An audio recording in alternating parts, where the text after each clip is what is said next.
Hello and welcome to Headliners, your first look at Saturday's top stories with three comedians, myself, Leo and Scott. Let's quickly run through Saturday's front pages.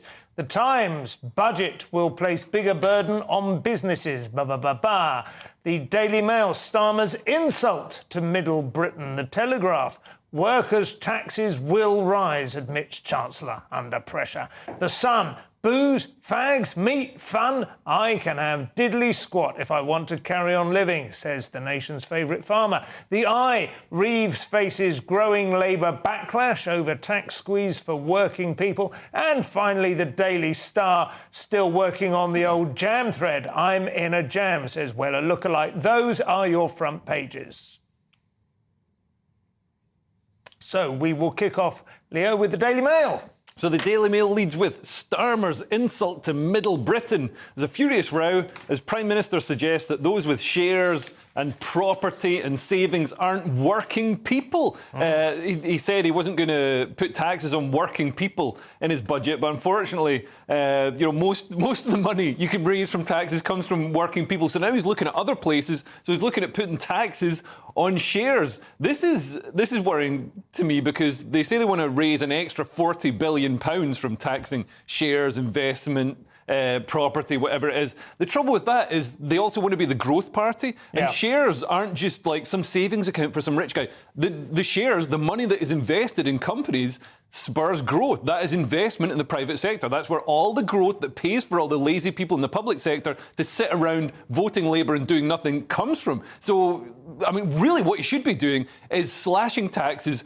for millionaires so they invest. I mean, because they're millionaires, they've already shown that they're good at investing their money. They're going to put it in the right place. They'll do a much better job than the government would in investing money. So this is completely anti-growth, and it's also anti-aspiration. A lot of working people, put some money away to try and better themselves, further themselves, and this is slashing them down as well. It's obviously yes. You're suggesting he should have gone with the trust budget, I suppose. Yeah, 100%. Which I absolutely agree with you. I suppose the thing, there is this kind of division, isn't there? There's this sense that there are working people and then there are other people who just swan around on a private income because they've invested. I don't think many people are able to live off the income they get from shares. It's a part of a package of income that most people have, wouldn't you say? I know some of my friends think I'm a millionaire because I own a flat in London, but the fact is I own a flat in London because I can't afford rent. Yeah. And really, I barely own it, let's face it. And now my taxes are going to go up on it, which means I'm going to have to start shopping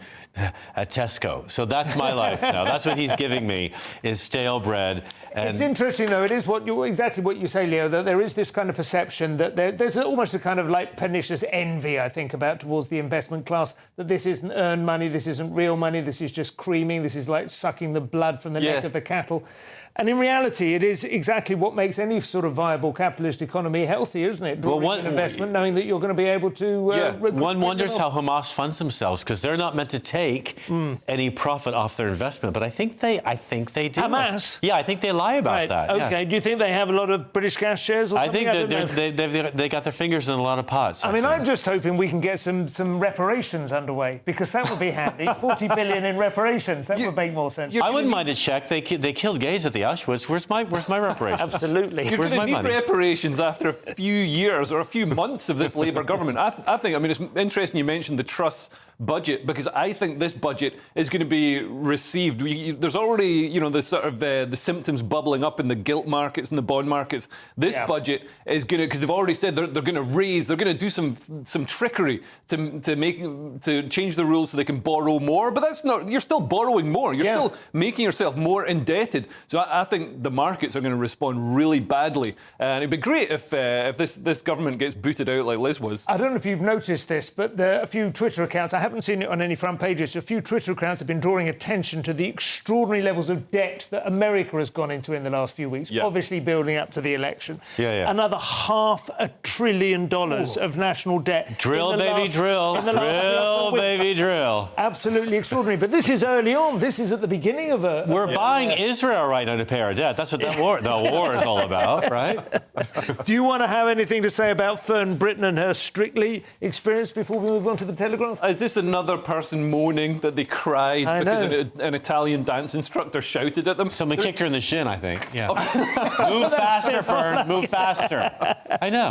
I think this is the whole point of going on Strictly, isn't it? To be seen to find out what your limits are. You've What never can you taken a endure? dance class, by the way. They're brutal. I had to take dance at university. They Did made you me go take to ballet. Porcupine? What was Pineapple? I'd love to. No, I used to, at Birmingham University. They made me take ballet. Little gray ties at 8 a.m. I threw my back out. I was 19 years old. It's terrible. And they scream at you when you're on the ground. Get up, move. This is nothing. But I wouldn't go on a magazine and talk about it. Strictly is like SAS training for women.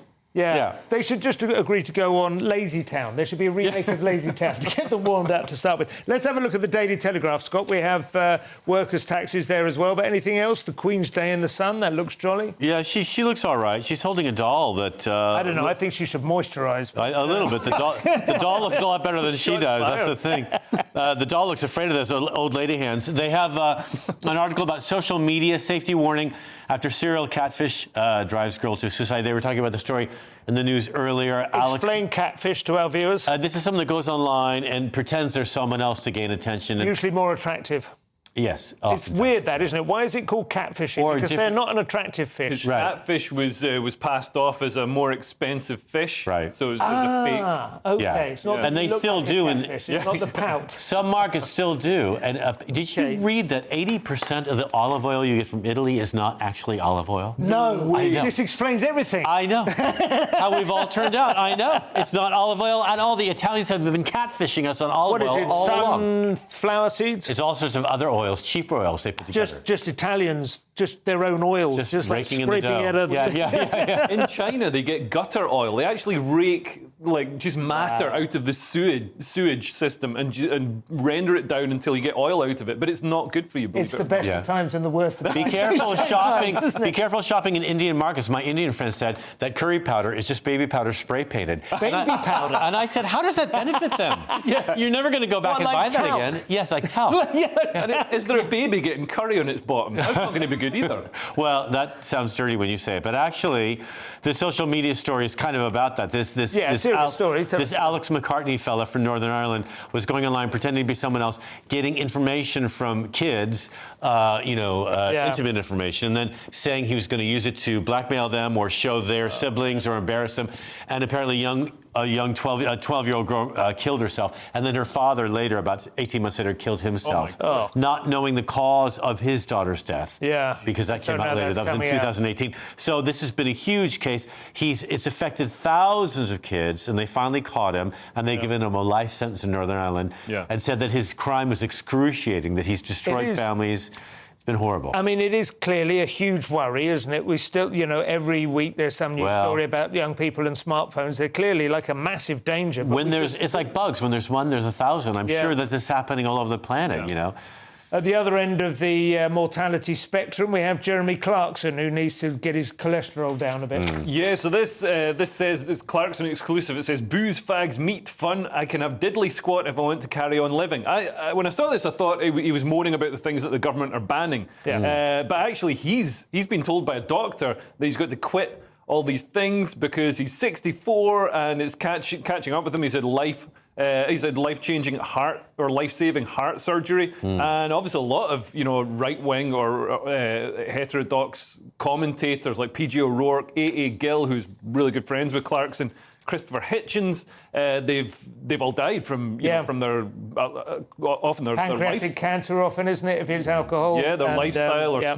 smoking and like lung cancer with A.A. Gill. And the thing about him as well, I mean, Gill always looked very healthy and handsome. Of course, he concealed it well. Clarkson has looked like a heart attack about to happen for about 20 years. He's like a full English breakfast. But he's the soul. He's the soul of England. If he dies, England dies. On the other hand, there will be a bit of space for like another right-wing commentator with a slightly unacceptable set There'll never of be another one. views. Never be another one. You don't fancy trying to get into his wellies?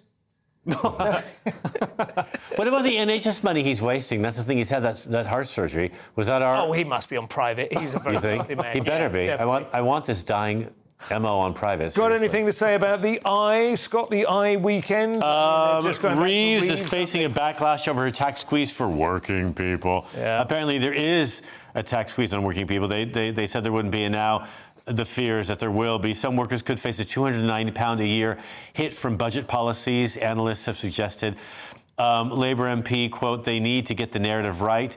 It has gone wrong so far." You could say the same about Kamala, what her name is, I'm not sure. But that's the one thing. The one thing I want to see, I'm obviously, you know, a MAGA man through and through, like Brighton Rock, but I would quite like to see Kamala, so that Kamala and Camilla at the same time, you know, on either side of the Atlantic. That feels like the opportunity to renew a friend, like a kind of old Gershwin song. She might be Kamala, we say.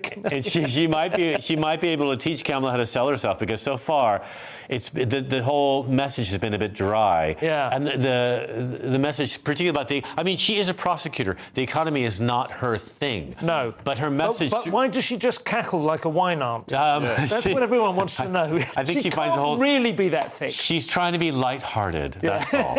But I think also the economic message is too. It's not clear enough to the middle classes what she's saying. She's saying, I have a plan for you, but she's not saying what it is. Yeah, she's even said that apparently various Wall Street banks and Nobel Prize-winning economists support her plan. She's surrounded by them. Yeah, and yet she's unable to explain what it might be. Let's hear it, yeah. I think she's afraid of being pinned down, or maybe doing something. No, sorry. Well, the Labour Party. Well, she'd be giggling the whole time with her hands over her head. But I think the Labour Party she's been caught up, having made promises specifically that now they're being found to be untrue. So. What do you want to say about the Daily Express, Leo? Let's not go back into the Labour tax. What about the poppy appeal? Well, they're talking about the fuel pay mess. So they're talking about old people suffer. But obviously, Labour have every incentive to make pensioners suffer, because pensioners tend to vote Tory. So that's what happens. They're going to reward the people who vote Labour and punish. And hopefully they'll freeze to death before the next election. So fingers crossed. Genuinely, that's probably one of the things they're looking at to tilt the electoral landscape. Like they're moving asylum seekers. I'm going to say asylum seekers. Obviously, it's a form of migration now that's just abusing the asylum system. They're moving them out to constituencies that are vote to the right to try and change the electoral landscape. Like do you think that the very term asylum seeker will one day people go, you know what that used to mean? Asylum seeker. That just means. It's a system from 70 years ago. It was set up for after World War II. When we didn't have jet travel, we didn't have the internet. People couldn't see Middlesbrough on the internet and want to go there. The junk science that came out in the aftermath of World War II is possibly the worst aspect of the whole thing. We need to go back and get Doctor Who to rewrite the UN Charter. Do you want to have a very quick word, Scott, about the Star? Oh, the Stars, they're proud of their love for animals, but also thought for the day Wellergate. Apparently, the curry shop lookalike who swears he will never pass himself off as his hero, Paul Weller. He's a Paul Weller double who lives in Wolverhampton. Martin Carroll says, he's my hero. I wouldn't try to impersonate him. They look like a couple of really lovely old ladies. They do, yeah. Off down in the bingo.